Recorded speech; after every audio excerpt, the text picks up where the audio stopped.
Los guaraníes venían de la gran región amazónica en busca de la denominada Tierra sin Mal. La gran migración se estima que comenzó hacia el año 2000 a.C. Caminaron en busca de ese paraíso y bajaron hacia la cuenca del Plata.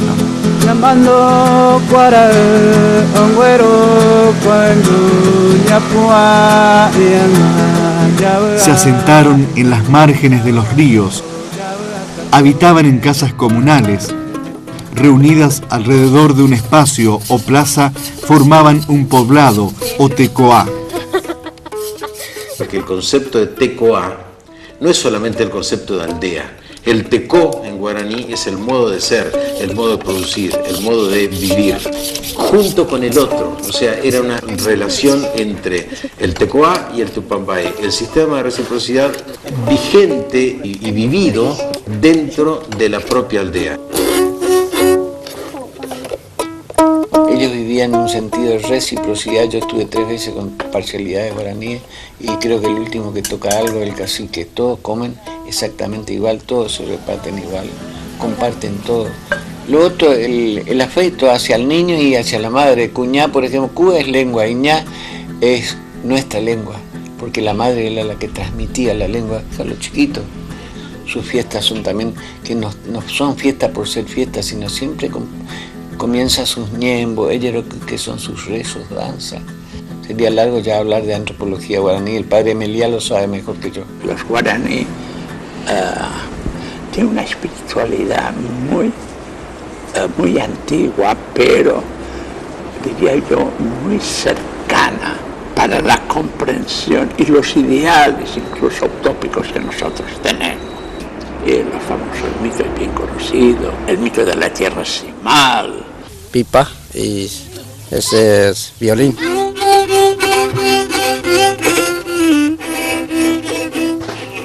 Es una religión de Ñanderú, la de los guaraní, de nuestro padre. Respetas nuestro Dios, Ñanderú.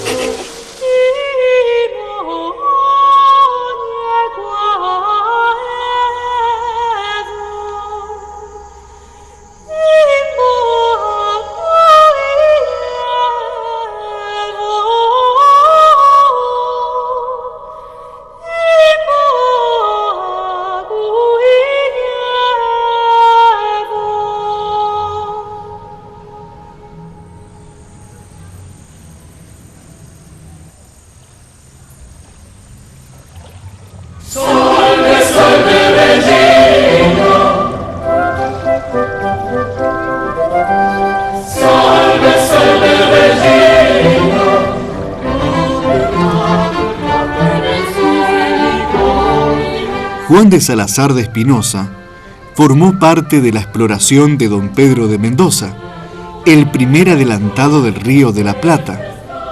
Partió desde el fuerte real de Nuestra Señora Santa María del Buen Aire, en busca de Juan de Ayolas. Remontó el río Paraguay y el 15 de agosto de 1537, en la bahía habitada por los carios, en las barrancas del río Paraguay, fundó el fuerte de Nuestra Señora de la Asunción.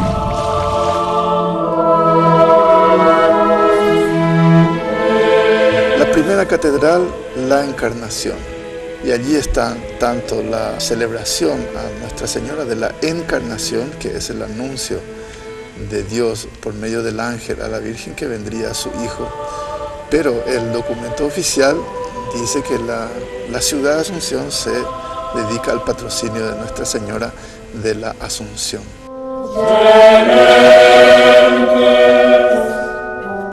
Entonces estamos en la Catedral Metropolitana de la Santísima Asunción, el lugar simbólico que desde la fundación de la misma en el año 1537 representa el símbolo de la madre de ciudades, porque de aquí fueron toda la colonización, todos los descubrimientos y fundación de nuevos pueblos. Cuando se fundó Buenos Aires, quedó de madre de todas las iglesias. En el año 1540, el Papa Paulo III aprobó en Roma la creación de una nueva orden religiosa fundada por Ignacio de Loyola, la Compañía de Jesús. Los jesuitas llevaron su acción evangelizadora primero por Europa y continuaron por Asia, África y América.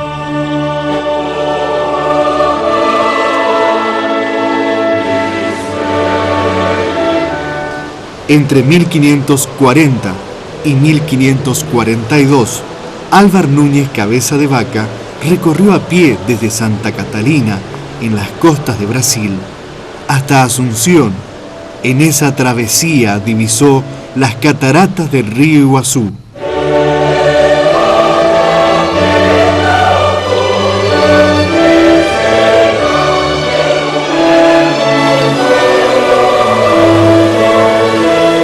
Y las bautizó como Saltos de Santa María, nombre que fue reemplazado por su primitiva denominación en guaraní, Iguazú, que significa aguas grandes.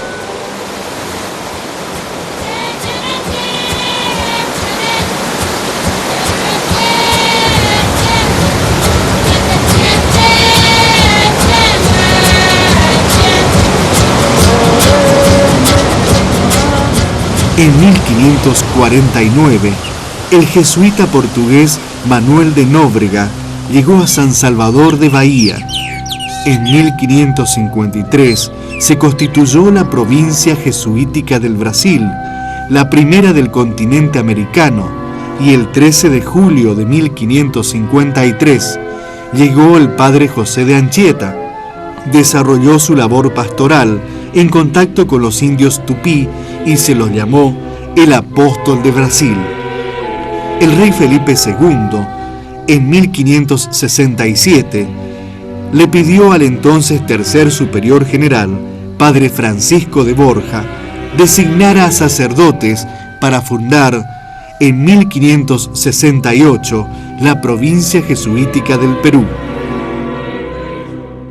La iniciativa de las misiones es una iniciativa innovadora para los jesuitas, en términos de la visión que tenían cuando llegaron al Perú en el último tercio del siglo XVI, y se encuentran con la formación de los electos, la formación de aquellas personas que tendrían un peso dentro de la sociedad, es decir, volcar su tarea fundamentalmente educativa, formativa.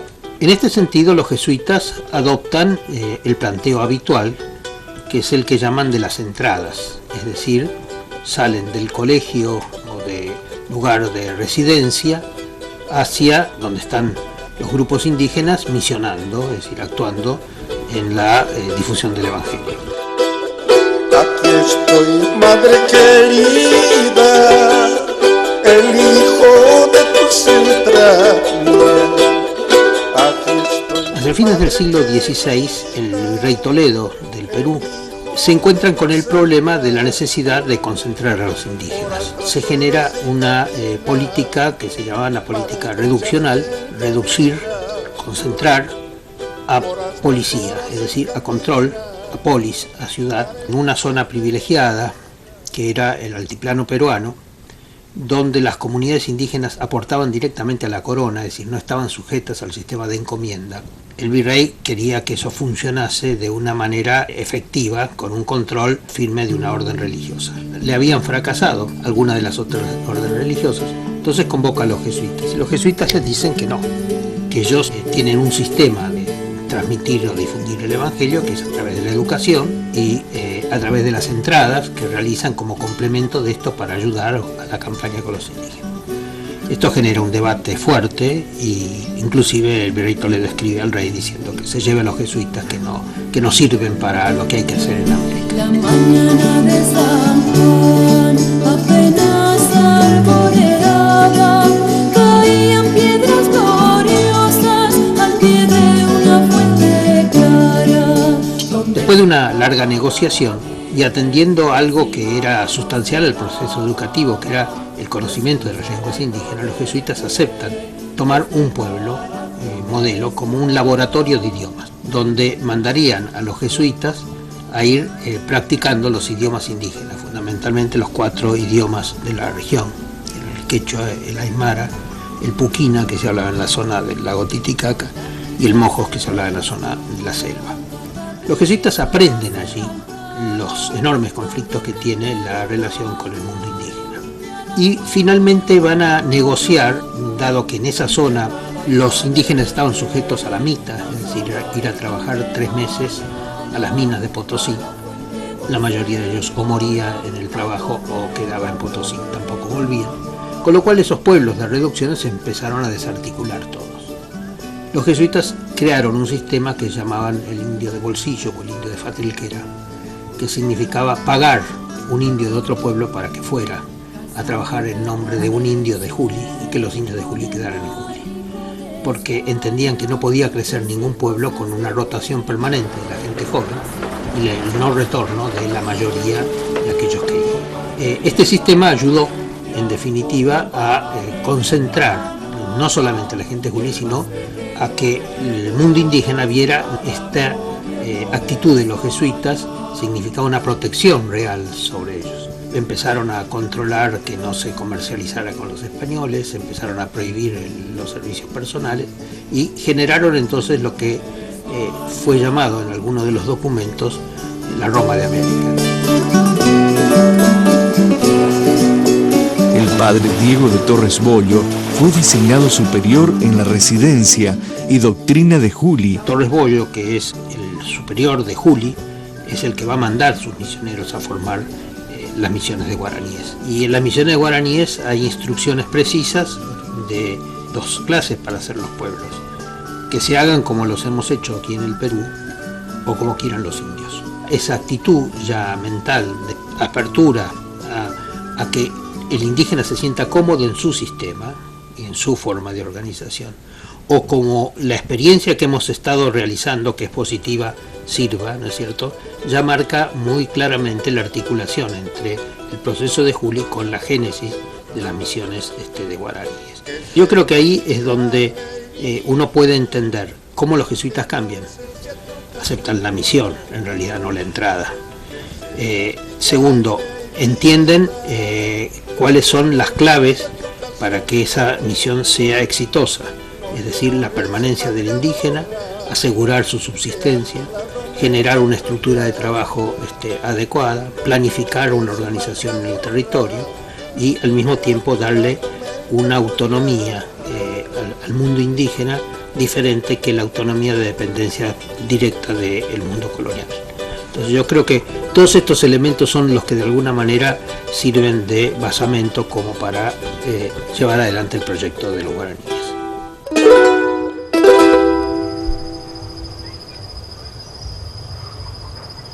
Inicialmente fueron 2 misiones. Una vino desde el Alto Perú y entró en el Tucumán, fundó algunas residencias.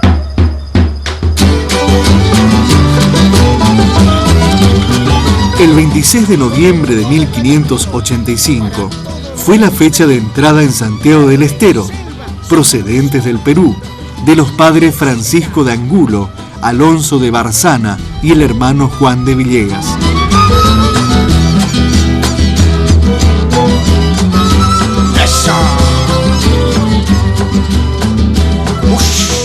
Y otra, llamada también por el obispo Vitoria del Tucumán, vino desde el Brasil.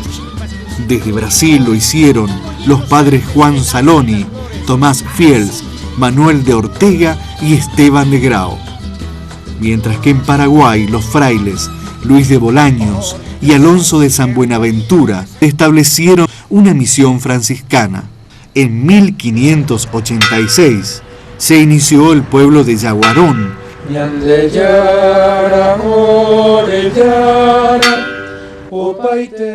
Y Bolaños, que llega en 1575 hasta el año 1580, permanece en Asunción, después funda Yaguarón y otra, una serie de poblaciones entre los guaraníes del Paraguay. Fray Luis Bolaños fue un franciscano que llegó a América en la segunda mitad del siglo XVI.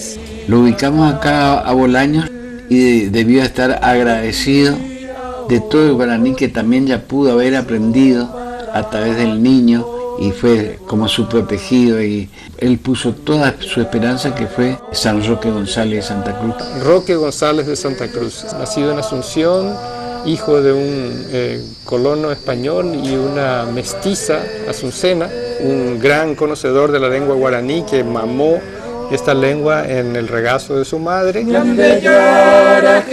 Jesucristo, o mano bashere, termi ui pone tema, hubo que ambuya pe.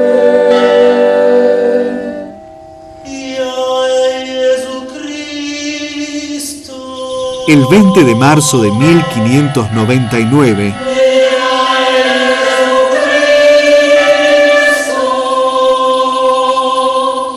el capitán Pedro Mercado de Peñalosa dio la licencia al padre rector Juan Romero para que la Compañía de Jesús inicie en Córdoba su obra evangelizadora en un solar permanente, abriendo casa de estudios mayores o colegio máximo.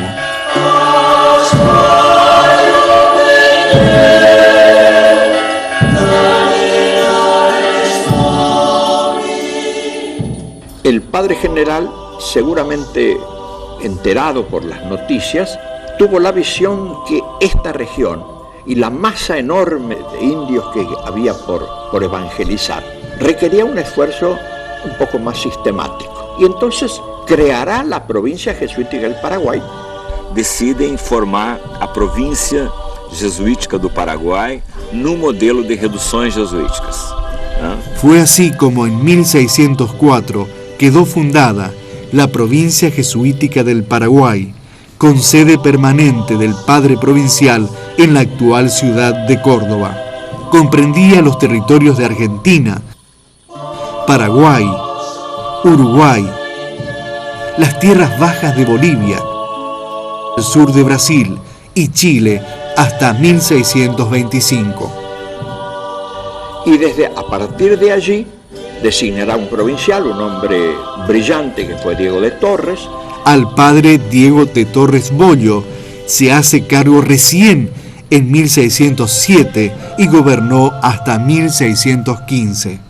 No todos los lugares son ocupados de la misma manera, podemos encontrar en la zona selvática, ¿no? Es diferente el sistema de las misiones circulares de Chiloé, que están en islas diferentes. En 1609, desde Castro, capital del archipiélago de Chiloé, Chile, zarpa la primera expedición marítima con misioneros, iniciando así la llamada misión circular.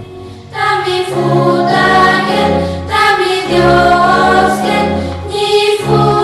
El padre Nicolás Mascardi, junto a indígenas Poyas, funda la misión de Nahuel Huapi, a orillas del lago, en la actual ciudad de Bariloche.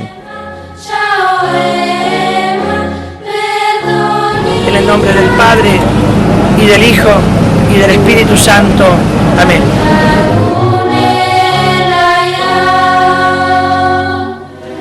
El padre José de Arce salió de Santa Cruz de la Sierra, Bolivia, con un pedido del provincial: establecer comunicación entre la región de Chiquitos y el Paraguay. En esa búsqueda, acompañado por el hermano Antonio Rivas, llegaron a una aldea azotada por una peste. Se detuvo para atenderlos y un 31 de diciembre de 1691 se inició la labor de la Compañía de Jesús en Chiquitos, y así fundó la primera misión de San Francisco Javier en el actual territorio de las tierras bajas de la Chiquitania, Bolivia.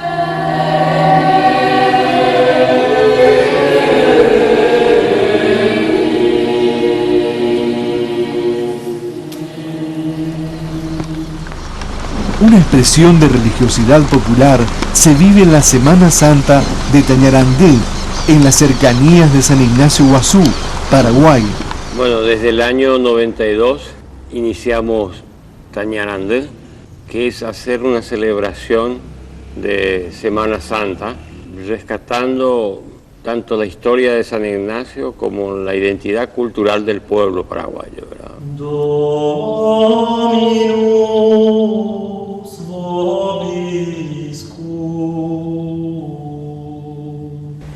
Yo de criatura, viviendo acá en este pueblo, escuchaba de que Tañarandé era el lugar donde vivían los herejes. Y así mirábamos desde el centro del pueblo a Tañarandé, que es una loma que se puede divisar desde el pueblo. Allá viven los demonios. Es algo que de niño a mí me quedó ese estigma de Tañarandé. Cuando volví ya mayor, con 30 y tantos años, acá a este pueblo, mi curiosidad por Tañarandé y aprender qué era realmente Tañarandé. Una comunidad de agricultores, de gente humilde, pero apasionada en crecer, en desarrollarse a través del arte, a través de esta pasión que es hacer comunitariamente una gran instalación artística los días de Viernes Santo y durante todo el año preparándonos para esa Semana Santa en una instalación que sea como una escultura social, así como hablaba Joseph Beuys, un artista a quien conocí personalmente por casualidad unos meses antes de fallecer nada más. Me llamó mucho la atención y eso me llevó a investigar sobre lo que él escribió y sobre el pensamiento de Joseph Beuys. En un momento dado de su vida se encuentra en Manresa, inspirado en la vida de Ignacio de Loyola. Surge, digamos, una importante tendencia nueva en el arte, todo el pensamiento nuevo de Joseph Beuys aplicado en la Universidad de Alemania, en Düsseldorf, donde él enseñaba. Recuerdo haber leído de sus obras que decía: cada ser humano es un artista, y el arte debe pensarse en la creatividad que existe en cada persona y esa capacidad que cada persona tiene de crear. Que el verdadero arte estaba, el arte todavía por hacer, o el arte vivo que estaba entre la gente, que había que mover, motivar, juntar a la gente, y no había otra cosa más interesante que hacer una experiencia con la religiosidad popular. De ahí surgió la idea de hacer con ellos un trabajo como la Semana Santa. Yo soy Shelly Thompson y estoy acá, nací acá en Tañarandé. Estamos en la capilla, esta capilla se llama Santa Cruz, que pintamos en el año 2010. Y después ya profundizamos, ya nos ayudó el señor Coqui para manejar lo que es pintura, pinceles, diseños.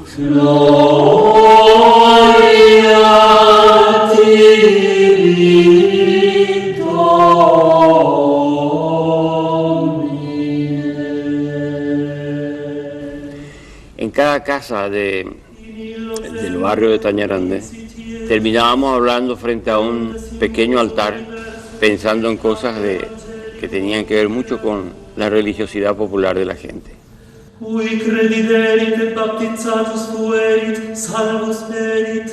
Y entonces leyendo la historia de las reducciones jesuíticas, datos de cómo vivían las fiestas de Corpus, las fiestas de Semana Santa, encontré un poco los datos que necesitaba para repetirlo y de vivirlo ahí como desde la idea de una obra de arte.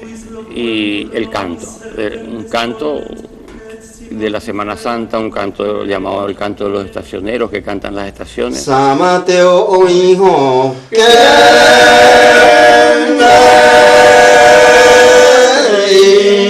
varios estacioneros que cantan el canto Yajeó, ¿verdad? Que es el canto de medio del lloriqueo, algo así. Son cantos de lamento. He aquí la esponja con la cual dieron a Jesús agua y vinagre. He aquí los clavos que colgaron el cuerpo de Jesús.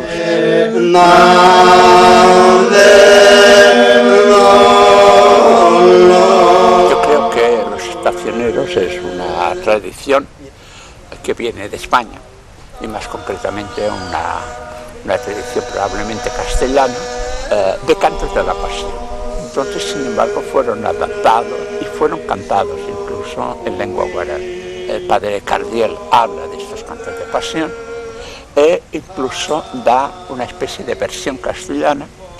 He aquí el martillo con que fue clavado en la cruz nuestro Señor.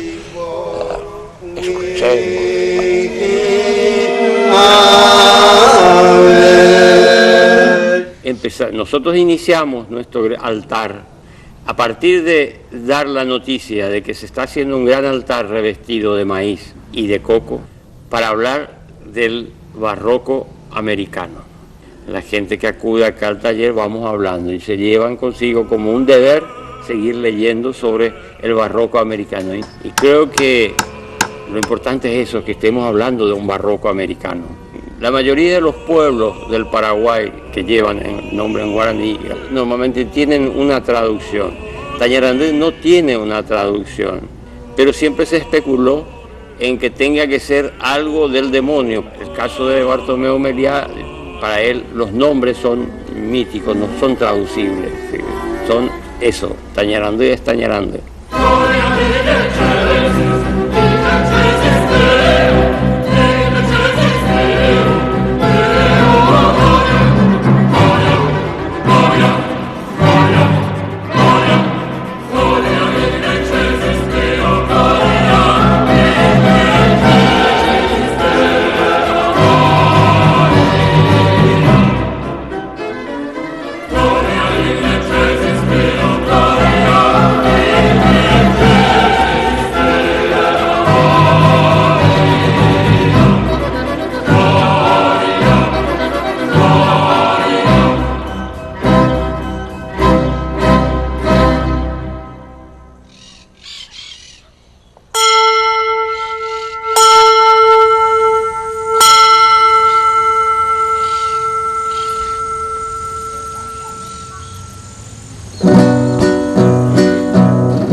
Que hace imágenes y yo miro los trabajos de los jesuíticos y me gusta mucho el don de Dios. Me dio Dios para ser tallado.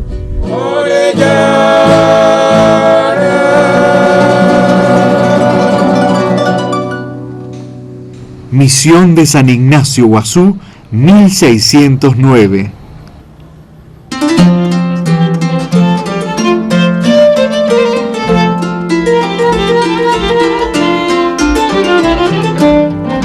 San Ignacio Guazú es la primera fundación de las reducciones jesuíticas del Paraguay. Se inicia en este lugar a fines de diciembre del año 1609 por el padre Marcial de Lorenzana y el cacique Arapizandú. Primero fue San Ignacio Guazú acá, en tierra del cacique Arapizandú. Cuando va el padre Lorenzana y otro padre, creo que Francisco de San Martín, jesuitas, que van a pedirle material a Bolaños que les ayude con el guaraní.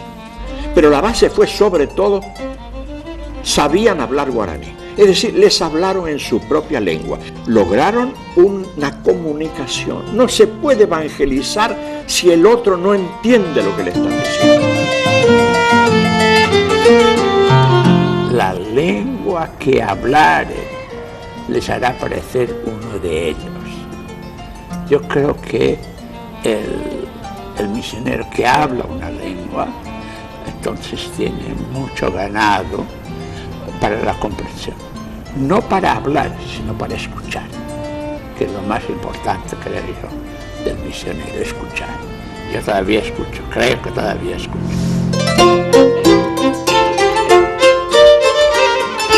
Y que yo creo que está justamente lo que desde el principio se cuidó con los jesuitas que vinieron, ¿verdad?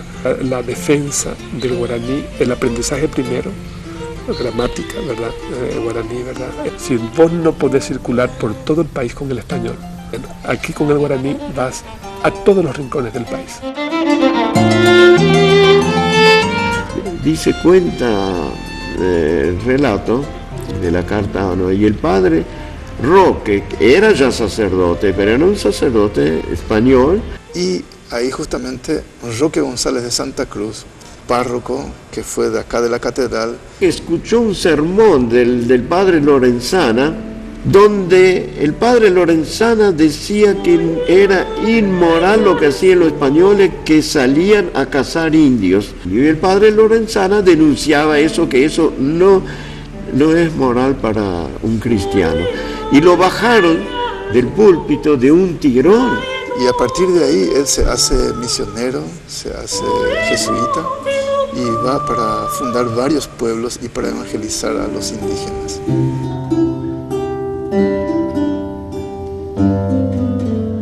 Unió su suerte a la de la Compañía de Jesús. Es verdad que ya había sacerdotes paraguayos que hablaban desde la cuna, como Roque González, que se incorpora a la compañía. Otros lo aprendieron en sus propios colegios.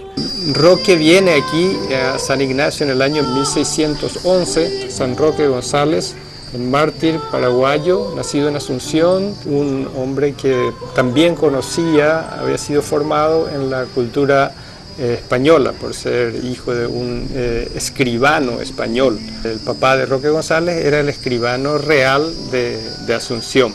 Estamos en San Ignacio Guazú, que es la primera reducción de lo que sería conocido o es conocido hoy como los 30 pueblos jesuíticos guaraníes, normalmente llamados a esta zona paracuaria. Es que los jesuitas comprendieron que la evangelización solamente daría frutos si esos indios eran preservados del servicio de la encomienda. A ver, la encomienda es una institución que se crea desde la corona con la finalidad de hacer una explotación racional de la mano de obra indígena. Los jesuitas plantean evitar, y algo que ya había sucedido en el caso del Paraguay con los pueblos de los franciscanos, donde estaban sujetos a encomienda y lamentablemente muchos de ellos decrecían o no podían desarrollarse o expandirse a pesar de las capacidades de los mismos guaraníes, porque al ser sometidos a la encomienda no regresaban a los pueblos. Determinó negociar con la corona que ellos pagarían el tributo en nombre de los indígenas, que los indígenas trabajarían dentro de sus poblados. Si bien existieron otras misiones en otros puntos de América, lo que hace particular a esta región es el blindaje jurídico que le da justamente una serie de legislaciones un poco coincidentes con el inicio de las misiones, que son las ordenanzas de Alfaro. Si bien los españoles no le dieron mucha importancia a la labor legislativa, jurídica de Alfaro, que es un enviado real para emitir una serie de ordenanzas de protección a los pueblos indígenas, los jesuitas lo ponen en práctica, pasa a ser una especie de constitución de las misiones, va a tener un devenir cultural y jurídico totalmente diferente al de las otras reducciones que van a ser fundadas por franciscanos o por otros jesuitas en otras partes de América. Habían escuelas para leer y escribir, la conformación de un modelo pedagógico único, extraordinario para la época. Eso era de avanzada. La propuesta evangelizadora de los jesuitas, muy fortalecida por la expresión artística. Así como habían talleres para que se formaran los distintos artistas, diversos talleres, o sea, artes de las denominadas nobles y artes de las denominadas útiles. Todas las artes que en ese momento se conocían en el mundo occidental, desde las artes hasta las artesanías, desde luego, ¿no es cierto? Estamos trabajando aquí en el Museo Diocesano de Arte Jesuítico, rescatando un poco lo que hacían los jesuitas en la época de las reducciones. Para mí, observa esto que tenemos en el museo, las obras maravillosas que hicieron los jesuitas con los guaraníes. A mí siempre eso me impactó muchísimo, cómo pudieron hacer. Nuestro jefe Guazú, nuestro jefe es el padre Antonio Betancourt, es un sacerdote jesuita. Actualmente hemos empezado aquí una escuela de arte jesuítico con 40 jóvenes de pintura y escultura, y aquí estamos trabajando sobre el tallado de las imágenes misioneras. Y estamos estudiando acá una cultura muy lindo. Creo que está bien, inculcamos a nuestros jóvenes.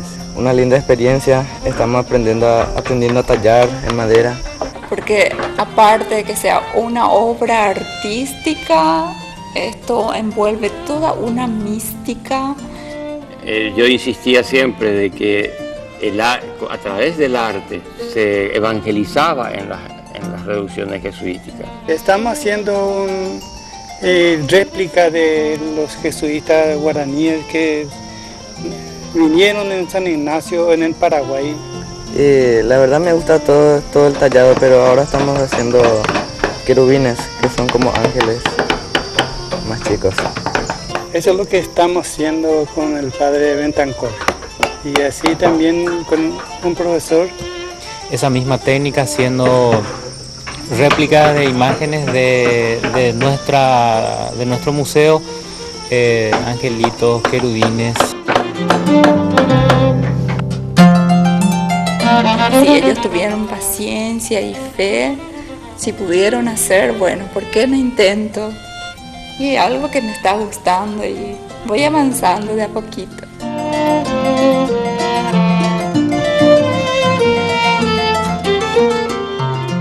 Lo mismo que este es el colegio antiguo de la reducción, todo este edificio que vemos acá, donde ellos estaban teniendo escuela mañana y tarde los chicos. Era doble turno, como decimos ahora, mucho más adelantados que nosotros. Siempre digo que somos privilegiados en trabajar nosotros bajo el mismo techo que trabajaron los guaraníes hace casi 350 años haciendo imágenes. Lo que yo sé les paso a ellos y ellos irán pasándole a sus hijos, a sus amigos, a pobladores aquí de San Ignacio Guazú, y que esto no se pierda por sobre todo. Sí, es para continuar con la tradición cultural de nuestra comunidad, que es muy importante no perder esa tradición. Soy de San Ignacio, nacida en Tañarandú, que hay toda una leyenda de ese lugar. Pero con el tiempo se dieron cuenta de que una obra de arte puede ser muy evangelizadora.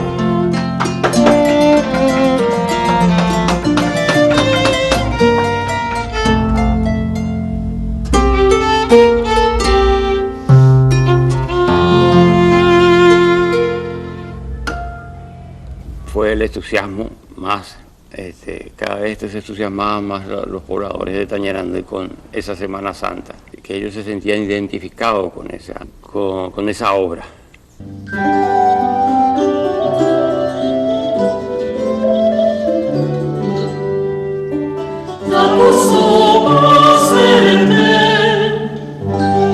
Y utilizábamos los elementos de la religiosidad popular, que son la vela, el cebo. Todavía en mi niñez se utilizaban en las procesiones nocturnas para alumbrar el sendero por donde iba a pasar la procesión, como referencia de un lugar donde había un calvario o algún altar como posta de las procesiones.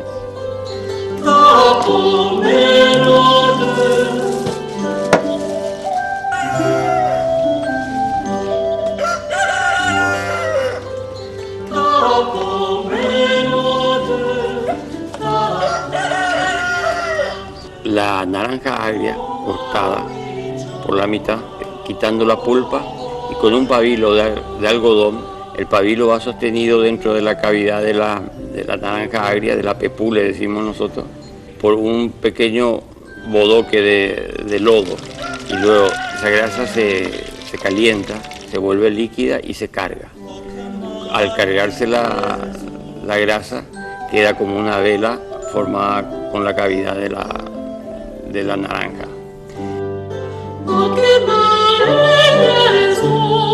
Y la gente traía un poco más y alguien tenía otro poco más.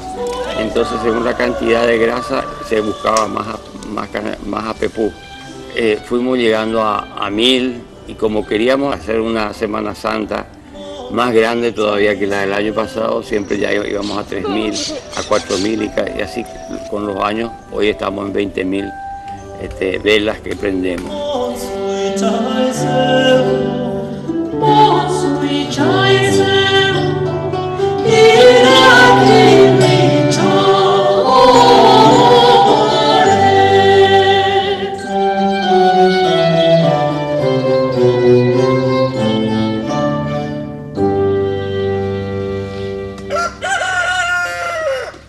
Dominus vobiscum, et consiglio tuo. Las misiones del Guairá.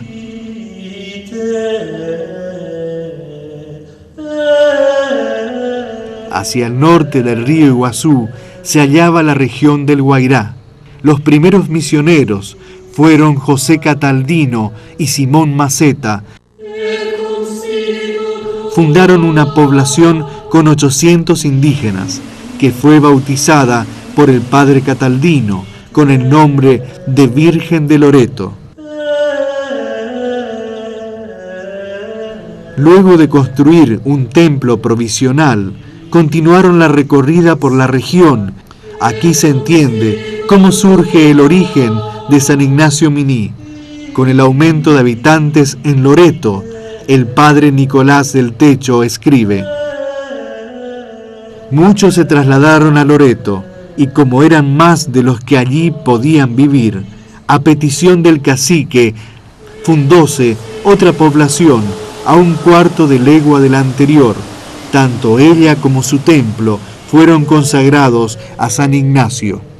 Si bien estas reducciones se iniciaron en 1610, la fundación oficial de San Ignacio fue el 31 de julio de 1612. En la zona del Guairá se va a destacar otro criollo como Roque González, que es Antonio Ruiz de Montoya, un peruano que nació en Lima. Tanto él como Roque González se formaron como jesuitas aquí en América. Hacia 1612, el provincial Diego de Torres envió a la región del Guairá a 2 misioneros recién ordenados, el padre Antonio Ruiz de Montoya y el padre Martín Javier de Urtazún. El primer pequeño libro de historia de las misiones se escribe tempranamente. Su autor es Antonio Ruiz de Montoya. Estamos hablando de la conquista espiritual. Con esa conquista que se hablaba en la época, que el mismo Montoya lo mencionó, la conquista espiritual del territorio y la consolidación de un espacio territorial. Da cuenta del nacimiento de los pueblos misioneros. Então, esse foi momento muito importante, onde Ruiz de Montoya, que é o principal escritor deste período, né? O primeiro, o homem que saca o Guarani de ser uma língua solamente hablada e escribe el guaraní, ¿no? Los pueblos originarios eran ágrafos. Yo no podría hablar en este momento o estudiar como estudio etimología guaraní si no fuese desde Bolaño, desde Anchieta, en el Brasil, desde Antonio Ruiz de Montoya con su tesoro de la lengua guaraní. Momentos en los que él tuvo que ponerse en observar detenidamente al guaraní parlante para producir semejante vocabulario, por ejemplo, de la lengua guaraní, o su diccionario, o su gramática, y después llevar todo este trabajo de traducción al orden religioso a través del catecismo. Los catecismos fueron los primeros que hicieron, sí. Los catecismos los primeros, y después aquellos que colaboraban para poder hacer los distintos sacramentos y demás, ¿no? Montoya fue el precursor, digamos. El Ruiz de Montoya hace el primer vocabulario. Muy interesante ver ese libro, como por ejemplo, si era un dialecto guaraní, de una palabra en guaraní surgían a lo mejor 3 o 4 frases enteras en español, ¿no? O en latín. O sea que realmente ha sido un mérito muy grande de Montoya el haber construido ese libro. Ayudó muchísimo a que después se pudieran editar y poder escribir los libros siguientes. El hombre que torna el guaraní una lengua escrita, veja qué lindo eso, ¿no? Y finalmente el Guairá va a tener más de 10 pueblos allí fundados y organizados por Ruiz de Montoya. Tenía una visión que iba mucho más allá, que después quedó trunca, que era conectar las misiones del Tapé con el Guairá y generar el gran espacio territorial. Hablamos mucho de la historia, de datas, de fechas, de todo. Porém, pocos estudiosos hablan de la espiritualidad de Guaraní a partir de los ojos de Montoya. Gosto muito de sua escrita quando habla de la espiritualidad de Guaraní. Ele, de su libro, gasta quase 200 páginas hablando de la espiritualidad, de cómo los guaraníes hablan con los espíritus de los muertos y todo más. Es muy interesante cómo un jesuita consegue dar tempo a isto, né? Aquilo que Montoya escreve em 1630 segue até hoje da mesma forma. O Guarani, crendo em Dios Supremo, Laopan como su casa de reza, ¿no? Y hay una obra muy importante que Montoya dicta a uno de sus discípulos cuando estaba muy enfermo en Lima, que se llama El Sílex del Divino Amor. Porque estas ideias mais espiritualizadas, solamente os europeus falaram disso em 1850. Veja que em 1600 Montoya ya habla disso. Del Guairá se tiene un documento extraordinario de los trabajadores de la yerba mate, que eran del Guairá, obligados por los encomenderos a trabajar en los yerbales, y ellos furiosos por el maltrato de los encomenderos. A buscar a la selva, como decían los jesuitas del comienzo, ¿no es cierto?, a lugares selváticos, la yerba natural, digamos, pero que generaba una mortalidad muy grande de los indígenas por las fieras, era muy complicado. El Maracayú. Y mismo los pueblos del Guairá, de lo que hoy es el estado de Paraná, en Brasil, también estaban encomendados. Esto está conservado, lo tenemos estudiado, y es el primer gran documento de la literatura guaraní. Yo diría que los catecismos, todo eso son documentos en guaraní, pero este es un documento guaraní.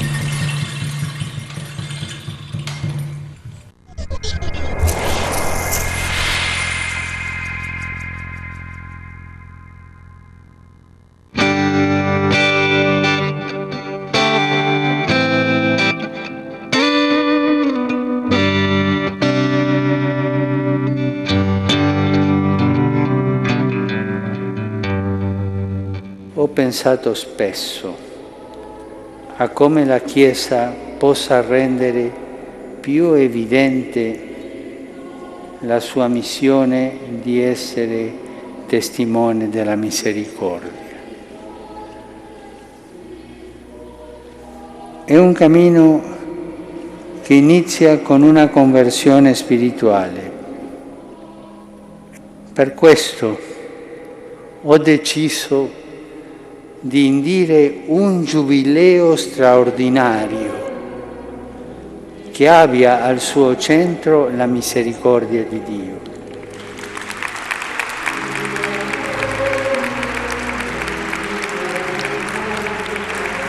Lo vogliamo vivere alla luce della parola del Signore. Siate misericordiosi come il Padre. Quest'anno santo inizierà nella prossima solennità dell'Immacolata Concezione e si concluderà il 20 novembre del 2016, domenica di nostro Signore Gesù Cristo, Re dell'universo e volto vivo nella misericordia del Padre. Sono convinto che tutta la Chiesa potrà trovare in questo giubileo la gioia per riscoprire e rendere feconda la misericordia di Dio con la quale tutti siamo chiamati a dare consolazione ad ogni uomo e ad ogni donna del nostro tempo. Affidiamo quest'anno fin da allora alla Madre della Misericordia perché rivolga a noi il suo sguardo e vegli sul nostro cammino.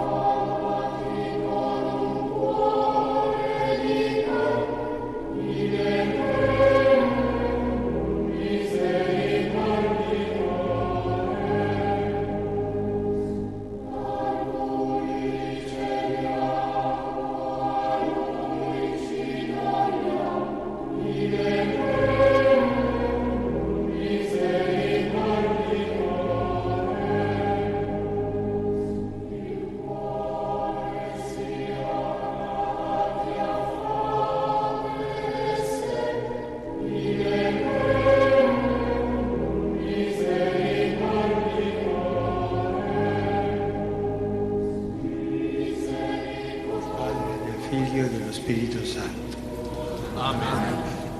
La grazia, la misericordia e la pace di Dio nostro Padre e di Gesù Cristo, nostro Signore e nostro Salvatore, sia con tutti noi. E con il tuo Spirito.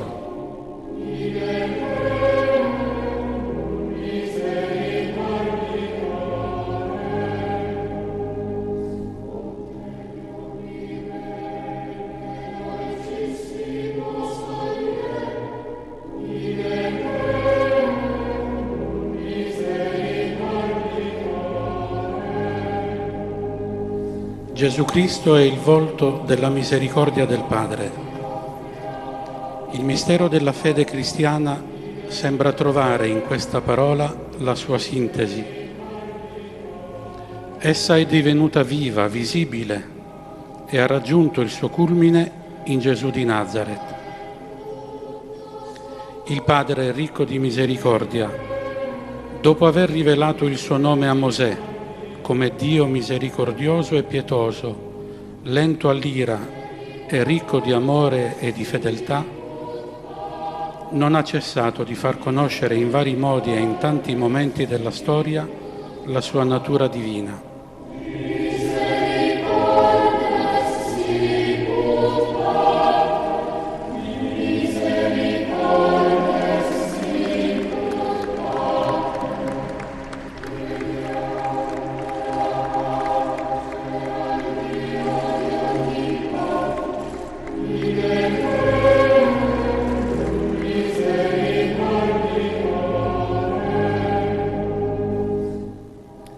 Nella pienezza del tempo, quando tutto era disposto secondo il suo piano di salvezza, egli mandò suo figlio nato dalla Vergine Maria per rivelare a noi in modo definitivo il suo amore. Chi vede lui, vede il Padre. Gesù di Nazaret, con la sua parola, con i suoi gesti e con tutta la sua persona, rivela la misericordia di Dio.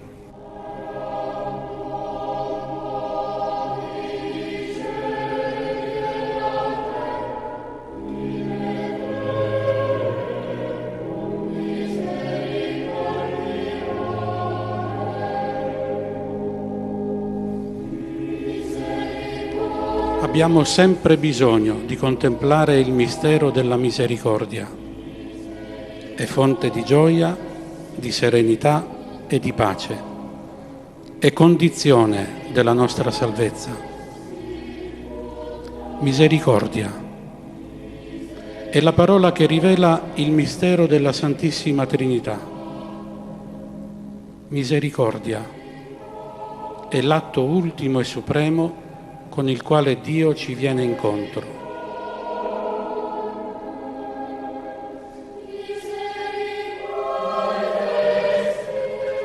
Misericordia è la legge fondamentale che abita nel cuore di ogni persona quando guarda con occhi sinceri il fratello che incontra nel cammino della vita. Misericordia è la via che unisce Dio e l'uomo, perché apre il cuore alla speranza di essere amati per sempre, nonostante il limite del nostro peccato. Sarà un anno santo della misericordia.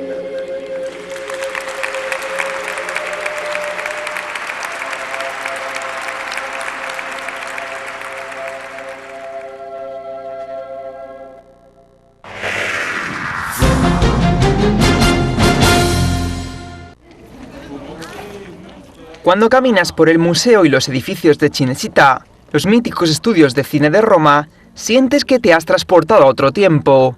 Hay réplicas del antiguo foro romano, de Florencia, Venecia y del París medieval. Es un mundo de fantasía que hasta ahora solo conocías por los libros o por el cine. Aquí puedes ver muchas imágenes de películas, pero también aprendes cómo se hace la película y quién es el director, qué es un guión y cómo se hacen los efectos especiales. Barbara Goretti es la responsable de la muestra Backstage que se expone en los estudios Cinecittà de Roma. Backstage es una forma interactiva y educativa de entender el mundo a través de la mirada del cine. Hay 6 salas dedicadas a los principales elementos del séptimo arte: guión, dirección, sonido, vestuario y otra que celebra los 75 años del nacimiento de Cinecittà. Lo más importante de Backstage es que puedes hacer algo en cada sala. Aquí, por ejemplo, estamos en la sala de los directores y las personas pueden abrir diferentes cajones y descubrir la vida de Martin Scorsese o cómo Sergio Leone imaginaba sus vaqueros inspirándose en los héroes de la antigua Grecia y de la antigua Roma. El archivo de Cinecittà custodia rollos de películas, vestidos y guiones originales de los mejores directores de cine italiano de todos los tiempos: Federico Fellini, Sergio Leone, Martin Scorsese o Roberto Benigni y muchos más. El futuro es hacer esto, coordinarse con el trabajo de producción que los estudios de Cinecittà normalmente hacen. Por un lado, la cultura y la educación para el público, y por otro, continuamos la producción de películas internacionales. Quo Vadis, Ben-Hur, La muerte tenía un precio, Gangs of New York. La historia y la memoria de estas grandes películas se custodian en Cinecittà, los que un día fueron los estudios de cine más grandes de Europa.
Es su entrenador, Marcelo Gallardo. En apenas 2 años, como técnico de River, ha conseguido 5 títulos internacionales. Entre ellos, por supuesto, la Copa Libertadores. Señoras y señores, falta menos para que se vea.